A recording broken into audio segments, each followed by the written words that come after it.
চৰকাৰে এটা পদক্ষেপ গ্ৰহণ কৰিছিলে যে এই মানুহখিনিক ধৰি লৈ বা ভাৰত বাংলাদেশৰ সীমান্ত পাৰ কৰি তেওঁলোকক পুছবেক কৰি দিয়া হোক আৰু অসমত এটা তেওঁলোকে বাহ ল'ব বিচাৰিছে যে আমি সংখ্যালঘু মানুহক ওপৰত আমি এনেকৈ নিৰ্যাতন চলালোঁ। কিন্তু অসমৰ পৰা যি 65 মানুহক পঠিয়াইছিলে খুব যে বাহ লৈ আছে আমাৰ মানে উগ্ৰ সাম্প্ৰদায়িকতাবাদী মুখ্যমন্ত্ৰী ডক্টৰ হিমন্ত বিশ্ব শৰ্মা ডাঙৰীয়াই এজন মানুহকো কিন্তু বাংলাদেশ চৰকাৰে লোৱা নাই। আজি ভাৰত চৰকাৰৰ বৈদেশিক পৰিক্ৰমা মন্ত্ৰণালয়ে পুছবেক কৰি পঠিওৱা মানুহবিলাকক ঘূৰাই কিয় ল'লে? বিজেপি দলৰ আমি ইতিহাস যদি আমি পৰ্যবেক্ষণ কৰি চাওঁ, বিধানসভা নিৰ্বাচনৰ প্ৰাক মুহূৰ্তত প্ৰায় কেইখন ৰাজ্যতে আমি দেখিছোঁ যে মুখ্যমন্ত্ৰী সলনি কৰি দিয়ে। মুখ্যমন্ত্ৰী ডক্টৰ হিমন্ত বিশ্ব শৰ্মা ডাঙৰীয়াৰ যিবিলাক শেহতীয়া কৰ্মকাণ্ড, এইবিলাক কৰ্মকাণ্ডৰ পৰা আমি নিশ্চিতভাৱে অনুমান কৰিব পাৰোঁ যে সম্ভৱতঃ তেখেতৰ চকী থৰক বৰক হৈছে। মই পাৰভেজ মাৰুফ পুনৰ এবাৰ সম্ভাষণ জনাই আৰম্ভ কৰিছোঁ আমাৰ বিশেষ অনুষ্ঠান আলোচনা। আজিৰ এই খণ্ডটিত মোৰ সৈতে আছে এগৰাকী বিশেষ ব্যক্তি। তেখেত হৈছে আমচুৰ প্ৰাক্তন সভাপতি আৰু বৰ্তমান ৰাইজৰ দলৰ কেন্দ্ৰীয় সমিতিৰ সাধাৰণ সম্পাদক আজিজুৰ ৰহমান ডাঙৰীয়া। আৰু সম্প্ৰতি অসমৰ যি ৰাজনীতি, অসমৰ যি ৰাজনৈতিক বাতাবৰণ, ৰাজনৈতিক পৰিৱেশ, এই সংক্ৰান্ত কিছু কথা তেখেতৰ সৈতে আলোচনা কৰিম। তেখেতৰ কিছু মন্তব্য ল'বৰ কাৰণে যত্ন কৰিম। প্ৰথমতে আমাৰ অনুষ্ঠানত আপোনাক স্বাগতম জনাইছোঁ। নমস্কাৰ। তো সম্প্ৰতি যি ৰাজ্যখনৰ যি ৰাজনৈতিক অৱস্থা, যি ৰাজনৈতিক বিশৃংখল বাতাবৰণ সৃষ্টি হৈছে আৰু কেইদিনমান আগতে যোৱা সপ্তাহত যিটো এদিনীয়া বিধানসভাৰ অধিৱেশন অনুষ্ঠিত হৈছিল, সেই এদিনীয়া অধিৱেশনৰ পিছৰ পৰাই গোটেই অসমব্যাপী আৰু তাৰ আগৰ পৰাই যিটো সন্দেহযুক্ত লোকক নিৰ্বিচাৰে ঘৰৰ পৰা ৰাতিৰ অন্ধকাৰত লৈ বাংলাদেশৰ বৰ্ডাৰ পাৰ কৰি পুছবেক কৰি দিয়াৰ যিটো এটা পৰিৱেশ সৃষ্টি হৈছে আৰু যিটো এইটো কণ্টিনিউ অসম চৰকাৰৰ প্ৰশাসনে চলাই আছে, এই বিষয়ত আপোনাৰ মন্তব্য জানিব বিচাৰিম। চাওক, প্ৰথম কথা হৈছে যে আপুনি যিটো কথা হৈছে যে সন্দেহযুক্ত নাগৰিকক বিচাৰি, মই এই কথাটোত একমত নহয়। কোনো সন্দেহযুক্ত নাগৰিক নহয়, কেৱল মাত্ৰ অসমৰ ধৰ্মীয় সংখ্যালঘু মুছলমানসকলৰ একাংশ লোকক নিৰ্যাতন কৰাৰ নিমিত্তে বা অত্যাচাৰ কৰাৰ নিমিত্তে চৰকাৰে এটা পদক্ষেপ গ্ৰহণ কৰিছিলে যে এই মানুহখিনিক ধৰি লৈ বাংলাদেশৰ বা ভাৰত বাংলাদেশৰ সীমান্ত পাৰ কৰি তেওঁলোকক পুছবেক কৰি দিয়া হোক আৰু অসমত এটা তেওঁলোকে বাহ ল'ব বিচাৰিছে যে আমি সংখ্যালঘু মানুহক ওপৰত আমি এনেকৈ নিৰ্যাতন চলালোঁ। আমি কট্টৰ হিন্দুত্ববাদী মানুহ, আমি হিন্দু সমাজক আমি গুৰুত্ব প্ৰদান কৰোঁ। মুছলমান সমাজৰ একাংশ মানুহক আমি ইতিমধ্যে দেশৰ পৰা বিতৰণ কৰি দিলোঁ। এটা মানে চমক সৃষ্টি কৰি এটা বাহ লোৱাৰ নিমিত্তেহে তেওঁলোকে এই এটা কাৰ্যপন্থা হাতত লৈছিল। কিন্তু এই গোটেইখিনি মানুহ আকৌ ওলোটাকৈ ভাৰতবৰ্ষলৈ আকৌ ঘূৰি আহিল আৰু ঘূৰাই ল'বৰ কাৰণে ভাৰত চৰকাৰ আৰু অসম চৰকাৰ বাধ্য হ'ল। কিয় বাধ্য হ'ল? কাৰণ এই মানুহবিলাক বাংলাদেশী নাগৰিক নহয়। বাংলাদেশী নাগৰিক হ'লে বাংলাদেশ চৰকাৰে নিশ্চিতভাৱে ল'লেহেঁতেন। আমি এইবাৰৰ ঘটনাতে আমি দেখা পাইছোঁ যে গুজৰাটৰ পৰা যিখিনি মানুহক ভাৰতৰ পুলিচে কৰায়ত্ব কৰি বাংলাদেশৰ বৰ্ডাৰ পাৰ কৰি থৈ আহিছিলে, দিল্লীৰ পৰা যিখিনি মানুহক কৰায়ত্ব কৰিছিলে বা হাৰিয়ানাৰ পৰা যিখিনি মানুহক কৰায়ত্ব কৰিছিলে, সেইখিনি মানুহক যেতিয়া পুছবেক কৰিছে বাংলাদেশ গভৰ্ণমেণ্টে তেওঁলোকক গ্ৰহণ কৰি লৈ নিজৰ গাঁৱলৈকে পঠিয়াই দিছে আমি নিউজত দেখা মতে। কিন্তু অসমৰ পৰা যি 65 মানুহক পঠিয়াইছিলে খুব যে বাহ লৈ আছে আমাৰ মানে উগ্ৰ সাম্প্ৰদায়িকতাবাদী মুখ্যমন্ত্ৰী ডক্টৰ হিমন্ত বিশ্ব শৰ্মা ডাঙৰীয়াই এজন মানুহকো কিন্তু বাংলাদেশ চৰকাৰে লোৱা নাই। প্ৰত্যেকজন মানুহক আকৌ কিন্তু বাংলাদেশ চৰকাৰে BSFৰ ডাঙৰ অফিচাৰৰ লগত আলোচনা কৰি আৰু ভাৰত চৰকাৰৰ বৈদেশিক মন্ত্ৰণালয়ৰ লগত আলোচনা কৰি এই মানুহবিলাকক আকৌ ঘূৰাই পঠিয়াইছে। মানুহবিলাক আহি ইতিমধ্যে বহুকেইজন লোক নিজৰ ঘৰ পাই গৈছে।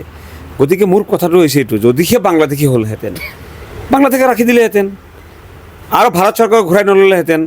আজি ভাৰত চৰকাৰৰ বৈদেশিক পৰিক্ৰমা মন্ত্ৰণালয়ে পুছবেক কৰি পঠিওৱা মানুহবিলাকক ঘূৰাই কিয় ল'লে? নিশ্চিতভাৱে এই মানুহখিনি বাংলাদেশী নহয়।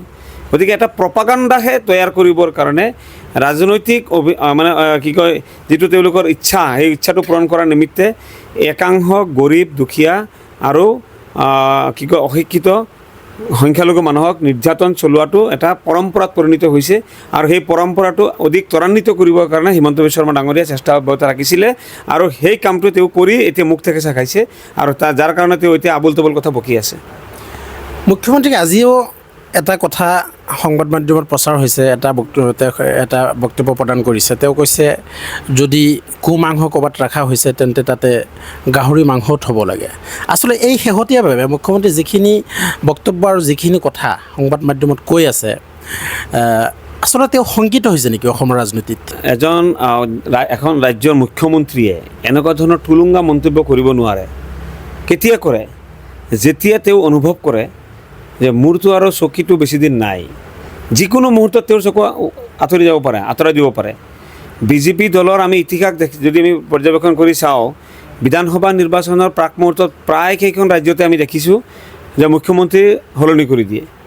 মুখ্যমন্ত্ৰী ডক্টৰ হিমন্ত বিশ্ব শৰ্মা ডাঙৰীয়াৰ যিবিলাক শেহতীয়া কৰ্মকাণ্ড, এইবিলাক কৰ্মকাণ্ডৰ পৰা আমি নিশ্চিতভাৱে অনুমান কৰিব পাৰোঁ যে সম্ভৱতঃ তেখেতৰ চকী থৰক বৰক হৈছে। 2026 চনতো অসমীয়া জনতাই তেওঁক ভোট নিদিয়েই।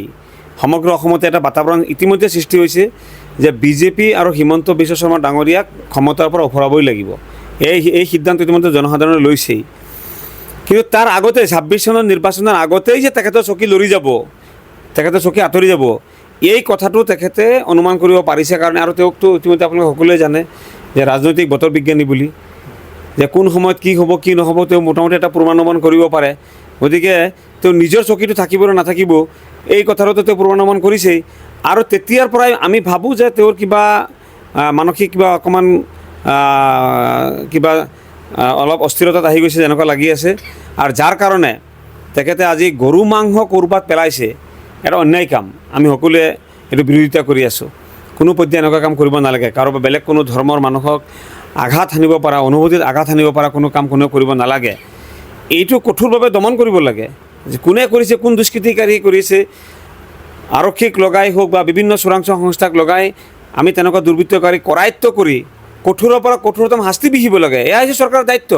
কিন্তু তাকে নকৰি এতিয়া যদি গৰু মাংস পেলালে লগত গাহৰি মাংস পেলাব লাগিব, এইটো লুৰামতীয়া কথা। এইবিলাক সৰু সৰু বাচ্চা ল'ৰাবিলাকে যিবিলাক মানে কেতিয়াবা কাজিয়া ফেচাল লাগিলে যে তই এইটো কৰিছে, মই এইটো কৰি দিম, এই ধৰণৰ কথা তেওঁ ক'ব বিচাৰিছে। গতিকে এইটো মুখ্যমন্ত্ৰীৰ আসনত বহি থকা ব্যক্তি এগৰাকীয়ে এনেকুৱা ধৰণৰ বক্তব্য দিয়াটো কোনো পধ্যেই গ্ৰহণযোগ্য কথা নহয়। আৰু এই কথাবিলাক মই ভাবোঁ যে তেখেতে জানি বুজি কৰি আছে নে তেওঁৰ মানসিকভাৱে কিবা অস্থিৰতাত থকাৰ কাৰণে কি কথা কৈ আছে, কি কথা ক'ব লাগে, কি কথা ক'ব নালাগে, তেওঁ কিবা নিজে গম নোপোৱাকৈ কৈ আছে নেকি, এনেকুৱা এটা ভাৱ হৈ আছে। গতিকে মুখ্যমন্ত্ৰী ডাঙৰীয়াই বৰ্তমান খুব বেছি এটা সুস্থিৰ পৰিৱেশত আছে বুলি মই ভাবি থকা নাই। গতিকে আমি মুখ্যমন্ত্ৰী ডাঙৰীয়াক কওঁ যে সুস্থভাৱে আপুনি সুস্থ মগজুৰে ৰাজ্যখন পৰিচালনা কৰক। আপোনাৰ ওপৰত মানুহে ভৰসা ৰাখিয়ে আপোনাক মুখ্যমন্ত্ৰী পাতিছিলে।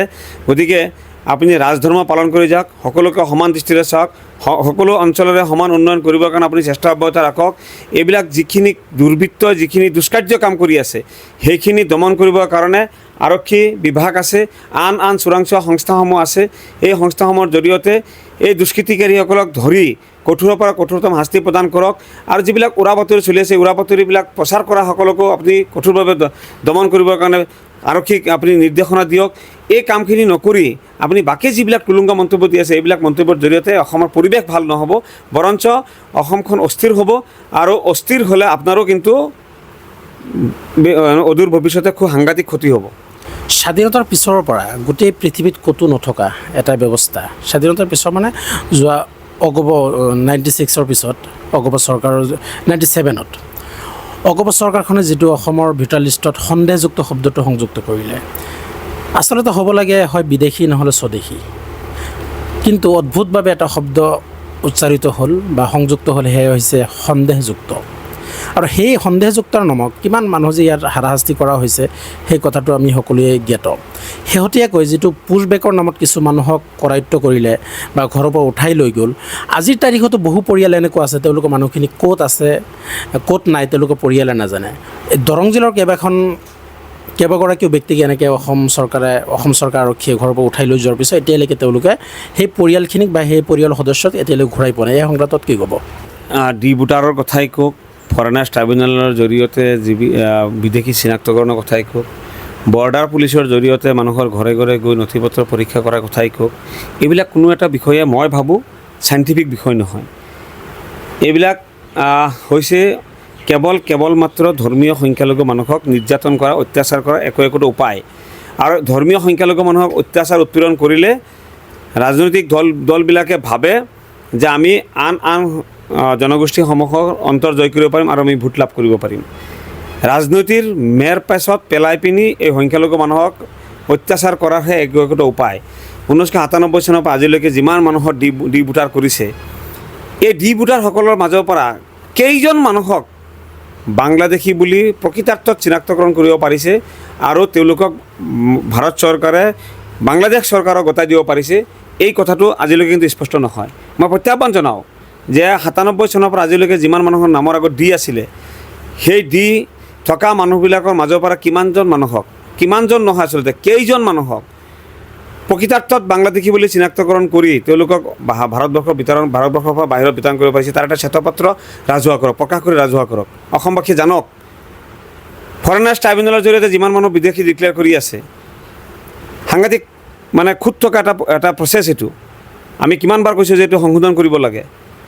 সাংঘাতিক খুঁত এইবুলিয়েই কৈছোঁ যে বাংলাদেশী বা তেওঁলোকে বিদেশী বুলি ট্ৰাইব্যুনেলৰ ফালৰ পৰা চিনাক্তকৰণ কৰি অৰ্ডাৰ এটা পাছ কৰি দিয়ে।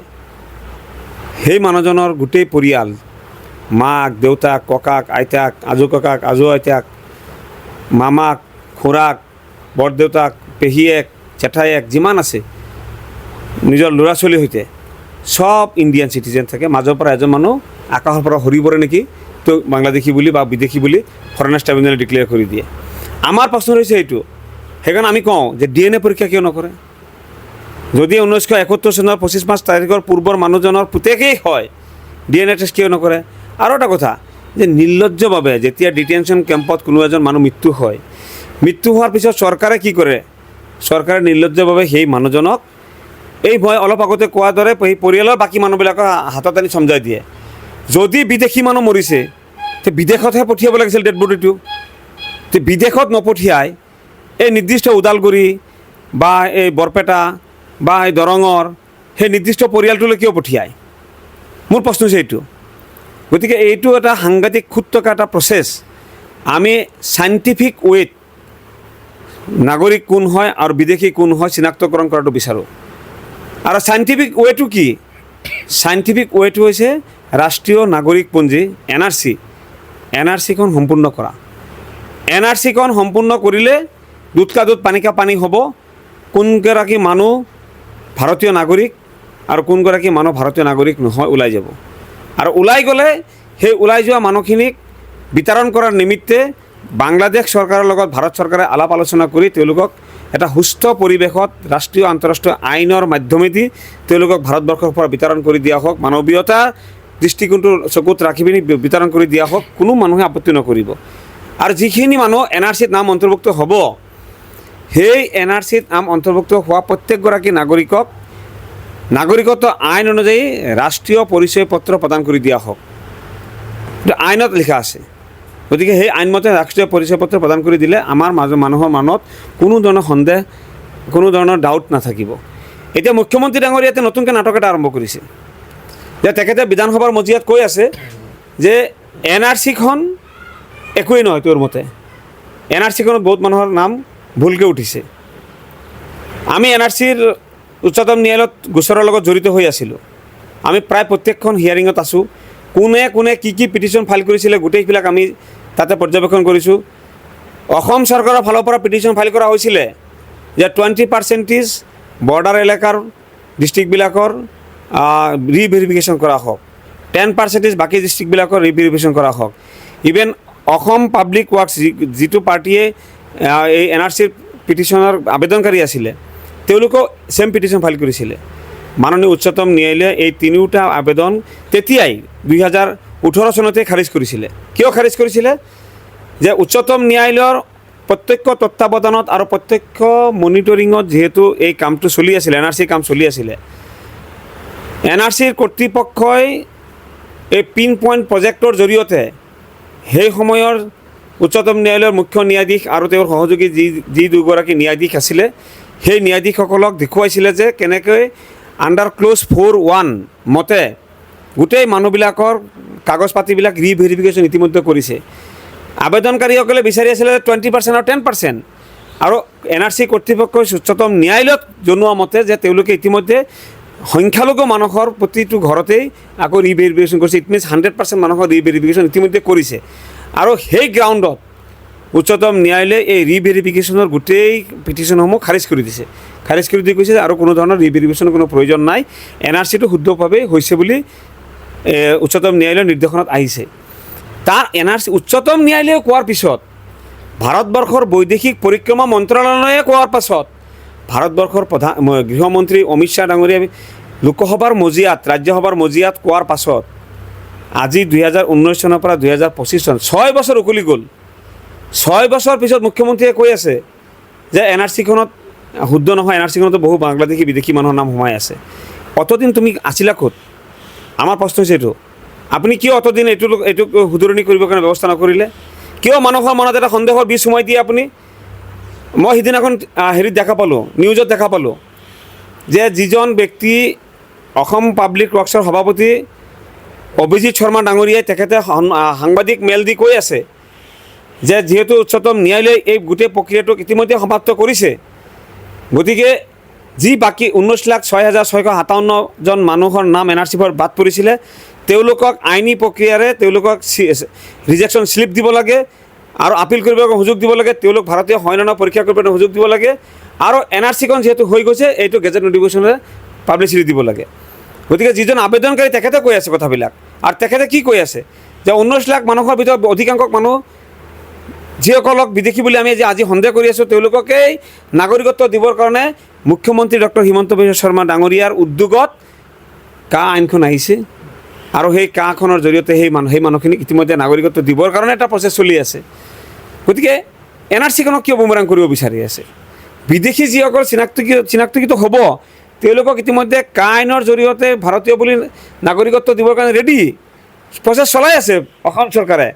তেতিয়াহ'লে যিসকলে ইতিমধ্যে 4বাৰ 5বাৰ কৰি তেওঁলোকৰ নথি পত্ৰ ভেৰিফিকেশ্যন কৰায়, দৰং জিলাৰ মানুহে গৈ কোকৰাঝাৰত, দৰং জিলাৰ মানুহে গৈ পিনি শিলচৰত, লখিমপুৰৰ মানুহ গৈ ধুবুৰীৰ মানুহ গৈ শদিয়াৰ মানুহে গৈ পিনি মৰিগাঁৱৰ মানুহ গৈ ধেমাজিত, ইমান দূৰে দূৰে গৈ পিনি মানুহে নিজৰ নথি পত্ৰসমূহ পৰীক্ষা কৰোৱাইছে যে সঁচা সঁচিকৈ তেওঁ ভাৰতীয় নাগৰিক হয় নে নহয় চাই দিয়ক। আৰু প্ৰমাণ কি কৰিছে? NRC কৰ্তৃপক্ষই বেক এণ্ড ভেৰিফিকেশ্যন কৰিছে। বেক এণ্ড ভেৰিফিকেশ্যন মানে কি আছিলে?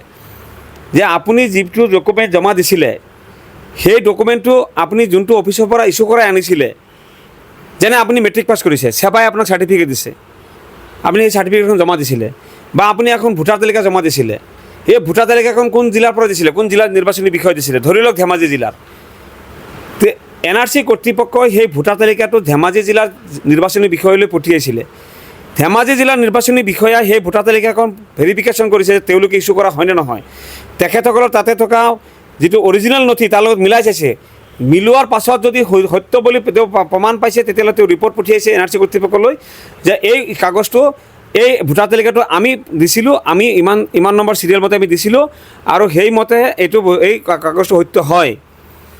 সেৱাই ৰিপৰ্ট পঠিয়াইছে যে আমি ইমানখিনি অমুকৰ নামত আমি ইমান চনত ইমান চনত ইমান ৰোল নম্বৰৰ মেট্ৰিকৰ চাৰ্টিফিকেটটো আমি ইছ্যু কৰিছোঁ। গুৱাহাটী বিশ্ববিদ্যালয়ে কৈছে অমুকক আমি MA পাছ চাৰ্টিফিকেটটো আমি ইছ্যু কৰিছিলোঁ। গতিকে এনেকৈ বেক এণ্ড পৰ্যন্ত কাগজৰ নথি পত্ৰ পৰীক্ষা কৰা হৈছে। তাৰ পাছত জিলাটো নিলেই, তাৰ পাছতো জিলাটোত 2বাৰ 3বাৰ কৰি মানুহবিলাকক মাতি নি পৰীক্ষা কৰিছে। তাৰ উপৰিও আজি আপোনালোকে জানিব, ফেচবুকত এজন বিষয়া খুব মানে ৰিটায়াৰ্ড হৈছে, তেওঁ খুব মানে সক্ৰিয় হৈ থাকে, হিতেশ দেৱ শৰ্মা বুলি। তেখেত প্ৰাথমিক অৱস্থাত তেওঁ NRCৰ ডেপুটি কোঅৰ্ডিনেটৰ আছিলে, পিছত হাজেলা ডাঙৰীয়া গুচি যোৱাৰ পিছত তেখেতে নিজে কোঅৰ্ডিনেটৰ হ'ল। তেখেত যেতিয়া ডেপুটি কোঅৰ্ডিনেটৰ আছিলে, যেতিয়া NRCৰ কাম প্ৰাথমিক অৱস্থা আৰম্ভ হ'ব, সেই সময়ত তেখেতে কৈছিলে যে আমি ফেমিলি ট্ৰী বুলি এটা কনচেপ্ট আনিব লাগিব, যিটো ফেমিলি ট্ৰী কনচেপ্টটো হৈছে এনেকুৱা ধৰণৰ যে যিকোনো এজন ব্যক্তিয়ে যিটো লিগেচি ডাটা ব্যৱহাৰ কৰিব, আৰু সেই ছেম লিগেচি ডাটা ব্যৱহাৰ কৰি যিমানখিনি মানুহে আবেদন কৰিব, এই গোটেইখিনি মানুহ একেটা পৰিয়ালৰ হয় নে নহয়, সেইকাৰণে ফেমিলি ট্ৰী বনাই পিনি জমা দিব লাগিব, আৰু আমি সেই ফেমিলি ট্ৰীৰো ভেৰিফিকেশ্যন কৰিম। ইজনে সিজনক চিনি পায় নে নাপায় আমি সেইটো সুধিম, যে এটা লিগেচি ডাটা ভুলক্ৰমে বেলেগেও ইউজ কৰি দিব পাৰে, ভুলক্ৰমে বেলেগে ইউজ কৰি দিলে, অচিনাকি মানুহে ইউজ কৰি দিলে পৰিয়ালৰ মানুহবিলাক অস্বীকাৰ কৰিব যে তেওঁ আমাৰ নহয় বুলি। গতিকে সেই তেনেকুৱা মানুহ কৰে নেকি সেইটো ধৰাত পেলাবৰ কাৰণে হিতেশ দেৱ শৰ্মাৰ এইটো মানে আৱিষ্কাৰ আছিলে যে ফেমিলি ট্ৰিটো কৰিব লাগে আৰু সেই হিতেশ দেৱ শৰ্মাৰ নিজে লগত থাকি ফেমিলি ট্ৰি ৰিভেৰিফিকেশ্যন কৰিছিলে এতিয়া আকৌ হিতেশ দেৱ শৰ্মায়ো কয় মাজে মাজে আমি দেখা পাওঁ যে NRCত বোলে বহুত বিদেশী মানুহৰ নাম সোমাইছে তেতিয়া তেওঁ কি ঘোঁৰাৰ ঘাঁহ কাটি আছিল নেকি সেই সময়ত ডেপুটি কোঅৰ্ডিনেটৰ হৈ থাকোঁতে তেখেতক যে দায়িত্ব দিয়া হৈছিলে যে ফেমিলি ট্ৰি ভেৰিফিকেশ্যনটো আপুনি কৰক তেখেতে নিজে কৰিছিলে তে ভেৰিফিকেশ্যন নিজে কৰিছে মানুহে কিমান কষ্ট কৰি কোনোবাই চাকৰি বাবদ ধুবুৰীত থাকে তেখেতৰ অৰিজিনেল ঘৰ আছিলে দৰঙত তেখেতৰ সৰু ভায়েকটো থাকে লখিমপুৰত এইবিলাক সব মানুহ একেঠাইত গোট খাব লগা হৈছে গোটেই পৰিয়ালৰ মানুহবিলাক এটা পৰিয়ালত এটা লিগেচি ডাটা ব্যৱহাৰ কৰি যদি 50জন মানুহে এপ্লিকেশ্যন কৰিছে ভাই ককাই বায়েক ভনীয়েক ভতিজা ভতিজী এই গোটেই মানুহবিলাক আহিব লগা হৈছে আহি এক জেগাত আহি এজন অফিচাৰৰ আগত আহি সাক্ষী দিব লগা হৈছে যে হয় এই মানুহটো মোৰ ভায়েক হয় এই মানুহটো মোৰ ককায়েক হয় এই মানুহটো মোৰ খুৰাক হয়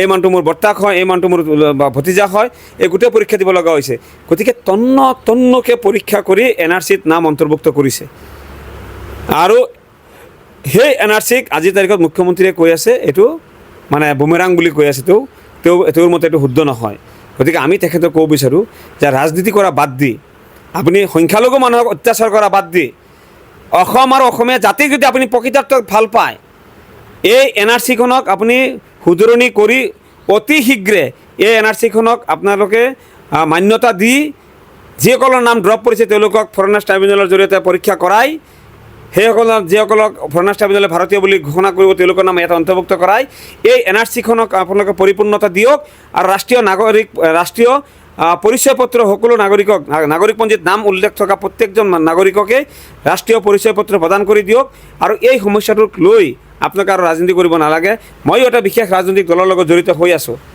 আমি স্পষ্টভাৱে কৈছোঁ যে NRCখনেই হৈছে বৈজ্ঞানিক পদ্ধতিত অসমৰ বিদেশী সমস্যা সমাধান কৰাৰ একমাত্ৰ আৰু চূড়ান্ত পথ ইয়াৰ বিকল্প আৰু নাই গতিকে আহক আমি সকলোৱে মিলি NRCখন চূড়ান্ত কৰোঁ আৰু এই যে মানুহবিলাকক যিটো অত্যাচাৰ উৎপীড়ন কৰি থকা হৈ আছে এই অত্যাচাৰ উৎপীড়ন বন্ধ কৰি দিয়ক আমি এই কথাটো চৰকাৰক দাবী কৰিছোঁ আৰু অসমৰ সদাশয় ৰাইজক হিন্দু মুছলমান সকলো জনগোষ্ঠীৰ ৰাইজক আমি আহ্বান কৰোঁ যে আমি আৰু কিমান এই বিদেশী বাংলাদেশীৰ নামত আমি আৰু কিমান মানে বুৰ্বক সাজি থাকিম আমাক বুৰ্বক সজুৱাই আছে আমি বুৰ্বক সাজি আছোঁ কিমান আমি থাকিম এনেকৈ গতিকে আহক আমি ৰাজনীতি কৰা মানুহবিলাকক বিশেষকৈ উগ্ৰ হিন্দুত্ববাদীসকলে বা বাকী আনসকলে যিসকলে এই বিষয়টোক লৈ ৰাজনীতি কৰিব বিচাৰে উন্নয়নৰ বিষয়বিলাক মানুহক পাহৰাই ৰাখিব বিচাৰে আমি তেনেকুৱা ৰাজনীতিবিদক আমি পৰিহাৰ কৰি যিসকলে উন্নয়নৰ ৰাজনীতি কৰিব বিচাৰে অসমখনক কেনেকৈ আগুৱাই লৈ যাব পৰা যাব সেই সপোন দেখুৱাই তেনেকুৱা মানুহক আমি ভোট প্ৰদান কৰি আগবঢ়াই দিওঁ আমি তেনেকুৱা ৰাজনীতি কৰোঁ আৰু এনেকুৱা বিদেশী এইবিলাক লৈ যিবিলাক অসাৰ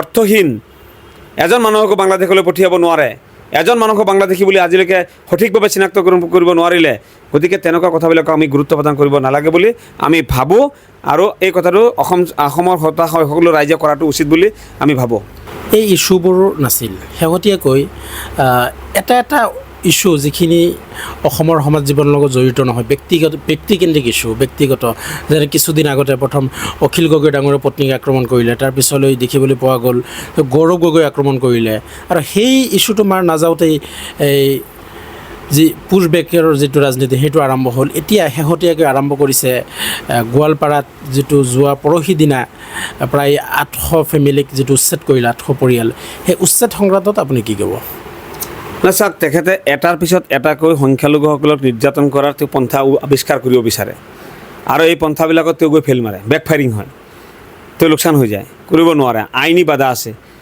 সংবিধানে সুৰক্ষা দি থৈছে গতিকে ভাৰতীয় নাগৰিককতো সংবিধানে সুৰক্ষা দিবই ভাৰতীয় আইনতো ভাৰতীয় নাগৰিকক সুৰক্ষা দিবই ইয়াতো কোনো সন্দেহ কৰিব নোৱাৰে তেওঁ ভাবে যে অসমীয়া জনতা অসমৰ ৰাইজ তেওঁ যিটো ক'ব সেইটোৱে মানি ল'ব আৰু সেইকাৰণে আবল তাবল কথাবিলাক কৈ থাকে বিধানসভাৰ মজিয়াত সিদিনাখন তেওঁ এনেকুৱাকৈ বিপথ পৰিচালিত কৰিলে বিধানসভাকো পৰিচালিত কৰিলে আৰু গোটেই অসমবাসীক পৰিচালিত কৰিলে তেওঁ ক'লে যে the immigrant এক্সপালশ্যন from Assam act 1950 উচ্চতম ন্যায়ালয়ৰ মানে জাজমেণ্টত লিখা আছে এইটো লাগু কৰিব পৰা যাব আৰু লাগু কৰি তেখেতে মানুহক চিনাক্তকৰণ কৰিব ডিচিক দি অৰ্ডাৰ পাছ কৰাব আৰু পুছবেক কৰি দিব ইমিগ্ৰেণ্ট এক্সপালশ্যন ফ্ৰম আছাম এক্ট 1950 কাৰ ওপৰত লাগু হ'ব ইমিগ্ৰেণ্টৰ ওপৰত লাগু হ'ব ইমিগ্ৰেণ্ট মানে কি অনুপ্ৰৱেশকাৰী এতিয়া অনুপ্ৰৱেশকাৰী কোন? আৰু অসমত আৰু এটা আইন আছে, দ্য ফৰেনাৰ্ছ এক্ট 1946, আৰু এখন আইন আছে দ্য চিটিজেনশ্বিপ এক্ট 1955। এতিয়া NRC-খন হৈ আছে 1955-ৰ চিটিজেনশ্বিপ এক্টৰ আণ্ডাৰত। ফৰেনাৰ্ছ ট্ৰাইব্যুনেলে বিদেশী চিনাক্তকৰণ কৰে ফৰেনাৰ্ছ এক্ট 1946-ৰ আণ্ডাৰত। এতিয়া ইমিগ্ৰেণ্টছ এক্সপালশ্যন ফ্ৰম আছাম এক্ট 1950 লাগু কৰিব কাৰ ওপৰত? বিদেশী বুলি সন্দেহ হোৱা মানুহজনক ফৰেনাৰ্ছ এক্ট 1946-ৰ অনুযায়ী ফৰেনাৰ্ছ ট্ৰাইব্যুনেলে বিদেশী সন্দেহ হৈ চিনাক্তকৰণ কৰিব। যদিও এই প্ৰচেছটোত খুদ আছে, তেওঁলোকে কৰিব। নাগৰিকত্ব আইনৰ জৰিয়তে NRC বনাই আছে, বা কোনোবা এজন মানুহ নাগৰিক হয় নে নহয়, ভাৰতীয় নাগৰিক হয় নে নহয়, তেওঁ নাগৰিকত্ব আইনৰ জৰিয়তে তেওঁ প্ৰমাণ কৰিব। তো মই ভাৰতীয় নাগৰিক হয়, কেনেকৈ হয়? নাগৰিকত্ব আইনে যিখিনি প্ৰভিজন দিছে, সেই প্ৰভিজন যদি মই মানিব পাৰিছোঁ, মই ভাৰতীয় নাগৰিক হওঁ, নহ'লে মই ভাৰতীয় নাগৰিক নহওঁ। কিন্তু ইমিগ্ৰেণ্ট এক্সপালশ্যন ফ্ৰম আছাম এক্ট 1950, আমিতো আচৰিত হৈছোঁ যে মুখ্যমন্ত্ৰী তেখেত এজন নিজেও আইনৰ মানুহ, আৰু তেখেতক বা কোনে বা এইটো পৰামৰ্শ দিলে যে এই আইনখন তেওঁ সন্দেহ বুলি কোনোবা এজন মানুহ বিদেশী বুলি সন্দেহ কৰিলে তেওঁৰ ওপৰত এইটো লাগু কৰি দিয়া ডিচিক্টটো অৰ্ডাৰ পাছ কৰাব? এইটো সম্ভৱ নেকি? এইটো অনুপ্ৰৱেশকাৰী যদি কোনোবা আহিছে, যেনেকৈ গুজৰাটত গৈছিলে কিছুদিন আগত, সেইদিনাখন উলিয়াই দিলে, যেনেকৈ দিল্লীত আছিলে কিছু মানুহ, যেনেকৈ হাৰিয়ানাত আছিলে কিছু মানুহ, সেই তেনেকুৱা অনুপ্ৰৱেশকাৰী যদি ক'ৰবাত আছে, তেতিয়াহে এই আইনখন লাগু কৰিব পাৰিব বুলি মাননীয় উচ্চতম ন্যায়ালয়ে কৈছে। যধে মধেতো লগাই দিবৰ কাৰণে কোৱা নাই। আৰু যধে মধে লগাই দিলেই যেনিবা কোনোবা এজন মানুহ কি ওলাই যাব পাৰিব নেকি? তেখেতে ওলাই দিব পাৰিব নেকি? এতিয়া খাৰিল মাছটোক ওলাই দিব পাৰিছে নেকি? বা আমাৰ কি কয় দৰং জিলাৰ লতাঘাটৰ এগৰাকী মহিলা মানিকজান নেচা, আমাৰ কি কয় এই খাকজানীৰ এগৰাকী মহিলা অবিৰণ নেচা, এনেকৈ আমাৰ বুঢ়ীগড় উত্তৰ চাইডৰ এগৰাকী মানুহ আলালুদ্দিন, এনেকৈ দৰং জিলাৰ বিভিন্ন ঠাইৰ মানুহ, আন জিলাবিলাকৰ বহু ঠাইৰ মানুহক তেখেতসকলে ধৰি পুছবেক কৰিলে। পুছবেক কৰাৰ পিছত অৰ্থটো কি হ'ল? তেওঁলোকতো বিদেশী নহয়, বাংলাদেশী নহয়, বাংলাদেশ চৰকাৰ নল'লে, ঘূৰাই পঠিয়াব লগা হ'ল। গতিকে এইবিলাক কথা কৈ তেওঁ যেতিয়া মুখ থেকেচা খাই আছে, কথাবিলাক কয়, ইছ্যুটো বনাই ঠিকেই, মানুহে যেতিয়া এইটো অধ্যয়ন কৰাৰ পাছত যদি ধৰাত পৰি যায় তেতিয়া তেওঁ নতুন এটা আৱিষ্কাৰ কৰে। এতিয়া কি আৰম্ভ কৰিছে? তেওঁ উচ্ছেদ আৰম্ভ কৰিছে। আগতে উচ্ছেদ গোৱালপাৰাত উচ্ছেদ কৰি আছে, সেইদিনা দেখা পালোঁ বহৰী বজাৰত, বৰপেটা বহৰী বজাৰত উচ্ছেদ কৰি আছে, বিভিন্ন ঠাইত উচ্ছেদ। এই যিবিলাক উচ্ছেদৰ তেওঁ যিটো নাটক আৰম্ভ কৰিছে, এই মানুহখিনি যিটো সঁচা সঁচিকেই অবৈধভাৱে বেদখলকাৰী তাতে বহি আছিলে, তেখেতৰ চৰকাৰ গঠন হৈছে 2021 চনত। এতিয়া চৰকাৰ যাব অৱস্থা, 6 মাহ 8 মাহ পিছত ইলেকশ্যন হ'ব। এতিয়া ইলেকশ্যনৰ প্ৰাক মুহূৰ্তত এইবিলাক কৰি গোটেই অসমখনত এটা অস্থিৰ পৰিৱেশ আনিব তেওঁ চেষ্টা কৰি আছে, আৰু হিন্দু মুছলমানৰ এটা মেৰুকৰণৰ ৰাজনীতি কৰিব বিচাৰি আছে। তেখেতে ভাবি আছে যে মুছলমানৰ ঘৰ বাৰী ভাঙি, গোৱালপাৰাত ঘৰ বাৰী ভাঙিছে, মুছলমান মানুহে মুকলি আকাশৰ তলত গৈ কান্দি আছে, মহিলা মানুহে কান্দি আছে, বৃদ্ধ মানুহে কান্দি আছে, এইবিলাক প্ৰচাৰ হৈ আছে। তেখেতে ভাবে যে অসমৰ হিন্দু সমাজে এইবিলাক দৃশ্য চালে তেওঁৰ প্ৰতি খুব সাংঘাতিকভাৱে গদগদ হ'ব, তেওঁৰ প্ৰতি সহানুভূতিশীল হ'ব, শ্ৰদ্ধাশীল হ'ব। কিন্তু এই কথাটো যে ওলোটা, অসমীয়া জনতাই কোনোদিন কোনো মানুহক হাৰাশাস্তি কৰাটো নিবিচাৰে। অসমীয়া জনতাই সদায় মিলা প্ৰীতিৰে বসবাস কৰি থকাটো বিচাৰে। সকলোৱে কৈ আছে, মই এতিয়ালৈকে কোনো এজন মানুহক পোৱা নাই যে ভাল কাম কৰিছে বুলি। সকলোৱে গৰিহণা দি আছে, সকলোৱে কৈ আছে যে এই মানুহবিলাকক যদি সঁচাচিকৈ উচ্ছেদ কৰিব লগা আছিলেই, যদি মীনমহল বনাব লগা আছিলেই, তেতিয়াহ'লে এই মানুহখিনিক ক'ৰবাত পুনৰ সংস্থাপন দি ল'ব লাগিছিল। সুপ্ৰিম কোৰ্টে কৈ থৈছে যে ভূমিহীন মানুহক চৰকাৰী ভূমিৰ পৰা বা আন ভূমিৰ পৰা যদি উচ্ছেদ কৰিব লগা হয়, তেতিয়াহ'লে সেই মানুহখিনিক বিকল্প কোনোবা ঠাইত পুনৰ সংস্থাপনৰ ব্যৱস্থা কৰি উঠিয়ে তেওঁলোকৰ ঘৰ ভাঙিব লাগে। কৰা নাই, আৰু সেইকাৰণে অসমীয়া জনতাই বেয়া পাই আছে। গোটেই অসমতে বিৰূপ প্ৰতিক্ৰিয়া হৈ আছে। চাব আপুনি, খুব বেছি আৰু কিছুদিন পিছতেই তেওঁ আকৌ এই ইছ্যুটো বাদ দিব, যেতিয়া তেওঁ গম পাব যে তেওঁ যি কি কয় জনগোষ্ঠীৰ মানুহক সন্তুষ্ট কৰিবৰ কাৰণে এই কামটো কৰি আছিলে, সেই তাৰ পৰা যেতিয়া উল্টা প্ৰতিক্ৰিয়া আহিব, তেতিয়া তেওঁ ইছ্যুটো বাদ দি বেলেগ আৰু এটা ইছ্যু বনাব। ইছ্যু বনোৱাত তেওঁ খুব পাকৈত, কিন্তু ইছ্যুবিলাক তেওঁ এনেকুৱাকৈ বনায় যিবিলাক অসাংবিধানিক, অমানৱীয় আৰু আইনীভাৱে ক'ৰবাত নহয় ক'ৰবাত কেনা থকা, আৰু এই ইছ্যুবিলাক বনাই তেওঁ সদায় বেকফায়াৰিঙৰ সন্মুখীন হৈ আহিছে। আমি তেখেতক কৈ আছোঁ যে আপুনি অতি শীঘ্ৰে সুস্থভাৱে চিন্তা কৰিব শিকক। ক্ষমতাৰ কাৰণে মানুহ ইমান পাগলামি কৰিব নাপায়। আপুনি অত বছৰ কেৱল ক্ষমতাতেই আছে, বিধায়ক হৈছে, মন্ত্ৰী হৈছে, মুখ্যমন্ত্ৰী হৈছে, আৰু কি লাগে আপোনাক? কিয় ইমান মানুহক অত্যাচাৰ কৰি আছে? কিয় অসমখনক অস্থিৰ কৰি আছে? আপুনি কয় যে আমাৰ সগৌৰৱে কৈ আছে সিদিনাখন বিধানসভাত, যে আমি দেখা পালোঁ যে আপুনি একজন অসমীয়া, তাৰ পাছতে মুখ্যমন্ত্ৰী। অসমীয়া মানুহৰ পৰম্পৰাটো এইটো নহয়। শংকৰদেৱ, আজান ফকীৰ, মাধৱদেৱৰ ৰাজ্য এখন। এই ৰাজ্যত সদায় শান্তি, সম্প্ৰীতি, মিলা প্ৰীতি, ভাতৃত্ববোধৰ এটা পৰিৱেশ ইয়াতে সকলো আমি জন্মৰ পৰা দেখা পাই আছোঁ, বা তাৰ আগতে আমি শুনিছোঁ, কিতাপতো পঢ়িব পাৰিছোঁ যে ইয়াতে কোনো ধৰণৰ ভুল বুজাবুজি নাথাকে। আপুনি দিনে নিশাই মুখ্যমন্ত্ৰীৰ আসনত বহি থাকি দিনে নিশাই কিয় এই সাম্প্ৰদায়িকতাবাদ কিয় আপুনি প্ৰচাৰ কৰিবলৈ উঠি পৰি লাগিছে, আমি বুজি নাপাওঁ। আৰু এইবিলাকে আপোনাৰ পতন মাতি আনিব। আৰু 2026 চনত ইতিমধ্যে অসমৰ জনতাই, আমি বিভিন্ন ঠাইত ঘূৰা পকা কৰি আছোঁ, আমাৰ দলৰ নেতাকৰ্মীসকল ঘূৰি আছে, আমি নিজে ঘূৰি আছোঁ, আমি দেখা পাই আছোঁ, অসমৰ জনতাই ইতিমধ্যে সিদ্ধান্ত লৈছেই যে মুখ্যমন্ত্ৰী ডক্টৰ হিমন্ত বিশ্ব শৰ্মা ডাঙৰীয়াক আৰু বিজেপি দলক অসমৰ শাসনৰ গাদীৰ পৰা উফৰাই এটা পিউৰলি ধৰ্ম নিৰপেক্ষ চৰকাৰ, আৰু যি চৰকাৰে সকলোকে লগত লৈ ভাতৃত্ববোধৰ এটা পৰিৱেশ গঢ়ি অসমক উন্নয়নৰ শিখৰলৈ নিবৰ কাৰণে, উন্নয়নমূলক কামত মনোযোগ দিবৰ কাৰণে চিন্তা চৰ্চা কৰা দলক বা এটা দলৰ গোষ্ঠীক একেলগে নি চৰকাৰ গঠন কৰিব বুলি ৰাইজে ইতিমধ্যে সিদ্ধান্ত গ্ৰহণ কৰিছে। আৰু এই ফলটো আপুনি 2026 চনত পাই আছে। আপুনি কেৱল অকণমান দিন অপেক্ষা কৰক।